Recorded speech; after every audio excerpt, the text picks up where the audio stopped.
Ewan, ngiki kirigaragaza rwose Sekafa Kagame Cup 2026 champion international.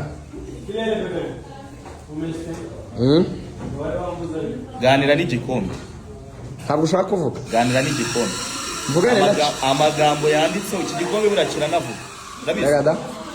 Ikivugishe cyavuga nta kibazo. Iki kiravuga? Kiravuga. Abantu batibuka uko Sekafa Kagame ariko muke barakubwira afite bitatu. Byari. Ubwo ati cya 2 kane 2010. Imyaka 15 rya Sekafa Kagame Cup. Ako nanjye nibyo. Nanjye ndagiruka mu minsi nishize. Ariko nta kibazo. Urabona mfite igikombe cya Rayon Sport.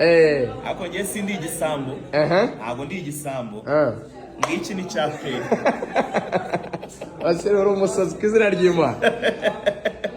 Uzanye zaje niki ngo nicyo gikombe cya pe. Muri Sekafa Kagame Cup yabereye mu Rwanda muri 2026. Ngiki gikombe cya Rayon Sport. Ariko kubera ko tutari abana babi, ngiki ni cyo APR yatwaye. Ariko ubwikoresha kuri Super Coupe bavuga ngo iki? Ndacyari champion w'ibihugu 11. Ariko Super Coupe zakura. Umuvugizi w'ibihugu 11. Ibi ni ibihugu 11 bihurira hamwe. Hatari. Wamonye wasi. Wasiri nuko arimo aragenda de nuko igikombe bagitwaye. Abateye ubwo. Wamonye. Oho. Yitwa mpuzamahanga Wasiri nuko agiye kwinjira muri RBA. Neza cyane ibintu byose ari amahoro igikombe akabagiye kukimuha neza cyane. Sawa. Ibintu bihinduye isura mwabana. Bagasi. Ariko se ijya kuri Wasiri cyangwa ku gikombe n'ugiteruye. Oya uko neza badore we uko bimeze. Abantu bari ku mashusho barimo barabibona. Ukunyine. Ibintu bihinduye isura. Ukunyine. Harya umuvugizi wa Yanga niwe wazanye ingwe muri stade. Wasimba.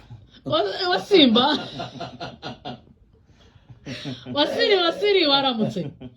Kutwinjire mu kiganiro uje uturuka he n'igikombe. Ntabwo yikora hano nashaka no kuvuga. Tangaza. International Wasiri. Umeze mute abo mu rubuga rw'imikino. Ariko none uguseka gusa. Ndebo ku munsi nzano wa mbere turimo turakora prediction. Ari ibyo nibuka. Twahamyaga ko muzagitwara. Oya mwerega si kisimwe mwari ikibazo. Nabo twazanye. Amara shonda. Jangwani.